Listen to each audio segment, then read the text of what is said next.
मनीषा का जो गला है वो कटा है और पीछे जो गर्दन है, गर्दन की 2 इंच की जो अपनी खाल है वो लटकी हुई थी। उसकी गर्दन काट की और उसका शारीरिक करके उसकी हत्या कर दी गई। आज हम बात करने वाले हैं हरियाणा के एक बहुत बड़े दर्दनाक केस के बारे में, जिस केस को दबाने के लिए बहुत सारे बड़े लोग लगे हुए हैं ताकि ये बातें आम लोगों तक नहीं पहुंच सके, ताकि तुम्हें ये समझ में आ जाए कि तुम्हारी और मेरी बहन बेटियों की सेफ्टी कितनी जरूरी है। जिन लोगों को नहीं पता, इनका नाम है मनीषा, जिनको इंसाफ दिलाने के लिए हमारे देश में धरने हो रहे हैं, प्रोटेस्ट हो रहे हैं, कैंडल मार्च निकाली जा रही है। स्टिल अभी तक ये बड़ी न्यूज नहीं बनी है। हमारे देश में पुलिस से लेकर कोर्ट तक सबको खरीद लिया जाता है पैसे के दम पर, और अगर तुम इनके खिलाफ आवाज उठाते हो तो तुम्हारी आवाज को भी दबा दिया जाता है। हमारे देश में पुलिस जो है हमारी रखवाली के लिए, लोगों की मदद के लिए है। वही पुलिस जब किसी विक्टिम को दोषी ठहरा दे बिना किसी जांच पड़ताल के, तो जनता मदद की उम्मीद किससे करेगी। मनीषा जो एक 19 साल की सिंपल सी लड़की है, जिसकी किसी से कोई दुश्मनी नहीं थी, उस बच्चे के साथ इतना बुरा हो जाना, और वो भी इतनी बेरहमी से। देखा कि मनीषा का जो गला है वो कटा है और पीछे जो गर्दन है, गर्दन की 2 इंच की जो अपनी खाल है वो लटकी हुई थी। गर्दन बॉडी से बिल्कुल अलग थी। दूसरी बात, उसका जो पूरा जो फेस का जो मांस है वो बिल्कुल ख़त्म था। ओनली उसका बहन का जो जबड़ा था वो जबड़ा दिखाई दे रहा था। और इस केस को जैसे जली हुई बॉडी होती है हमारी, 2-3 दिन के बाद उसकी खाल जैसी टाइट हो जाती है, इस प्रकार की उस डेड बॉडी की हालत थी। तो मतलब कोई भी बंदा ये साफ नज़र, आम आदमी, अनपढ़ लोग भी बता सकते हैं कि ये ऐसी था।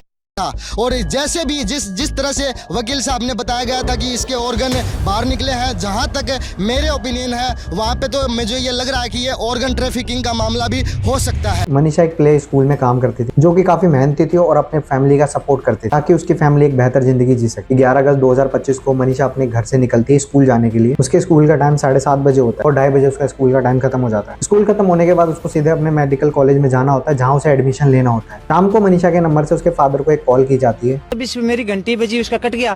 फिर मैंने 6:26 मतलब पूरी नहीं हुई थी, कुछ सेकंड बची हुई थी, मैंने उसके साथ अपना फोन उठाया, साथ ही साथ कॉल किया तो फोन बंद था। कल रात में उसका फोन 12:04-5 के ऊपर ऑन हुआ है, उसके बाद बंद हो गया है।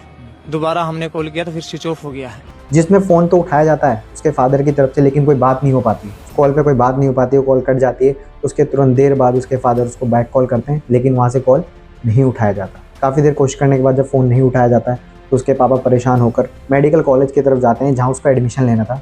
वहाँ पहुँचने के बाद वो वहाँ के गार्ड से पूछते हैं कि क्या आपने मनीषा को देखा, तो वहाँ पे गार्ड उन्हें साफ साफ मना कर देता है कि यहाँ पे मनीषा नहीं आई है। जब वहाँ से भी उनको कुछ पता नहीं चलता तो वो बहुत ज़्यादा परेशान हो जाते हैं। उसके बाद सीधे वो पुलिस स्टेशन जाते हैं। पुलिस वाले से उसके फादर रिक्वेस्ट करते हैं कि मेरी बेटी मिल नहीं रही है, आप प्लीज़ मेरी रिपोर्ट लिख लीजिए। लेकिन पुलिस वाले उनकी एक नहीं सुनते और उनकी रिपोर्ट लिखने से मना कर देते हैं। उल्टा उसके फादर को बोलते हैं कि तुम्हारी बेटी भाग गई होगी किसी के साथ, या इधर उधर कहीं चली गई हो, आ जाएगी थोड़ी देर में। ये सुनने के बाद मनीषा के फादर कहते हैं कि मेरी बेटी ऐसी नहीं है, वो कहीं पर भी जाती है तो मुझे बता कर जाती है। मेरी बेटी कभी भी आत्महत्या नहीं कर सकती, मेरे को इतना उसके ऊपर विश्वास है और प्रशासन करेगी उसने आत्महत्या की है। मेरे को ना उसका न्याय चाहिए। काफी रिक्वेस्ट करने के बाद पुलिस वाले जब नहीं मानते तो पुलिस वाले उनको भगा देते हैं। पुलिस स्टेशन से निकलते हुए और ज़्यादा परेशान हो जाते हैं। उसके बाद वो खुद डिसाइड करते हैं कि मनीषा को ढूंढने मैं खुद जाऊंगा। वो गांव में ढूंढते हैं, पता करते हैं, लेकिन उसका कोई पता नहीं चलता। जब पूरी रात ढूंढने के बाद भी मनीषा का पता नहीं चलता तो उसके फादर अगले दिन फिर जाते हैं पुलिस स्टेशन रिपोर्ट लिखवाने, लेकिन पुलिस फिर मना कर देती है कोई भी रिपोर्ट लिखने से। 13 अगस्त को ऐसी बात पता चलती है कि पूरी फैमिली और पूरे गाँव को हिला कर रख देती है। उस कॉलेज के अंदर BSc नर्सिंग में एडमिशन लेने के लिए गई थी। अब उनके जो पिताजी हैं, इन्होंने इस बात की कदे कल्पना नहीं करी थी मेरी बेटी स्कूल से जाकर जब कॉलेज में जाएगी तो उसके बाद 2 दिन बाद उसकी सूचना यह मिलेगी भाई उसकी गर्दन काटी और उसका शारीरिक करके उसकी हत्या कर दी गई और उसके बाद उसको मार के खेता में तेजाब भी डाली है, मुंह में तेजाब भी डाली है। गाँव के पास के ही जंगल में मनीषा की लाश मिलती है। खबर जैसे ही मनीषा की फैमिली के पता चलती है तो फटाफट मनीषा की फैमिली उस बॉडी के पास जाती है और उसको पहचानती है। मनीषा के फादर उसकी बॉडी को आइडेंटिफाई कर लेते हैं। बॉडी को ध्यान से देखा जाता तो बॉडी में बच्चेदानी नहीं होती, चेहरे को बहुत ही बेरहमी से जलाया गया हुआ है, बॉडी के बहुत सारे ऑर्गन्स मिसिंग है।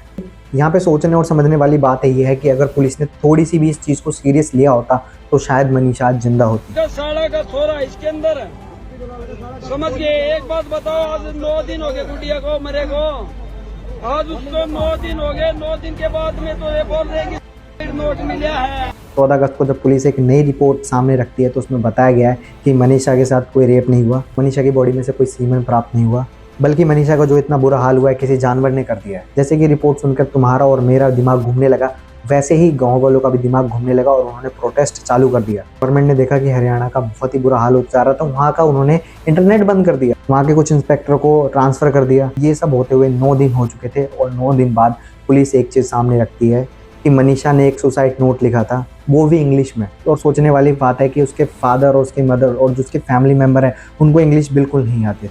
सुसाइड नोट लिखना कोई बड़ी बात नहीं है। मनीषा एक प्ले स्कूल में काम करती थी और वहाँ से कोई भी उसकी हैंडराइटिंग कॉपी कर सकता है। जब ये बातें और बढ़ने लगी तो वहाँ के सीएम ने एक ट्वीट किया कि हम इस केस पर सीबीआई जांच करेंगे।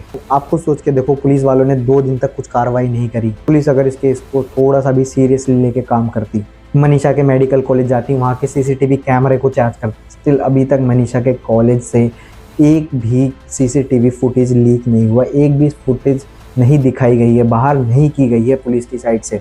बाहर के सीसीटीवी में कैमरों में भी चेक किया गया कि मनीषा कॉलेज के लिए जाती हुई दिख रही है।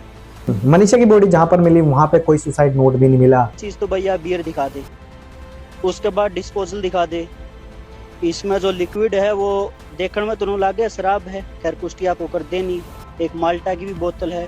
उसके बाद ये चप्पल पड़ी है, रॉयल स्टैग की बोतल फूट रही है, कंच दिखाइए एक बार। ये चप्पल भी जो है जेंट्स की नजर आने लग रही है। उसके अलावा कैमरामैन इस साइड आ जा, नमकीन पड़ी है और बिस्लेरी की छोटी छोटी बोतलें पड़ी है, केले पड़े हैं, रेड बुल का कैन। मनीषा की बॉडी के पास बहुत सारी कांच की बोतलें थी, दारू की बोतलें थी, वहाँ पे चप्पलें थे, बहुत सारे ऐसे एविडेंस थे जिनका अगर सही से इस्तेमाल किया जाता तो जरूर कोई ना कोई क्लू मिलता उसके कातिलों का। ये प्रशासन का काम नहीं करना कहीं ना कहीं हमें एक बड़े संदेह की ओर लेकर जाता है। इस आरोप में किसी एक बड़े नेता का हाथ, अभी तक मेडिकल कॉलेज में कोई ऐसा सबूत नहीं मिला है जहाँ पे ये साबित हो कि वहाँ पे ऑर्गन्स का सप्लाई होता है या वहाँ पे ऑर्गन्स को बेचा जाता है। बाकी अगर मुझे इसके बारे में कुछ और पता चलता तो मैं इस चैनल पे अपडेट में दे दूंगा इस चीज़ के रिगार्डिंग।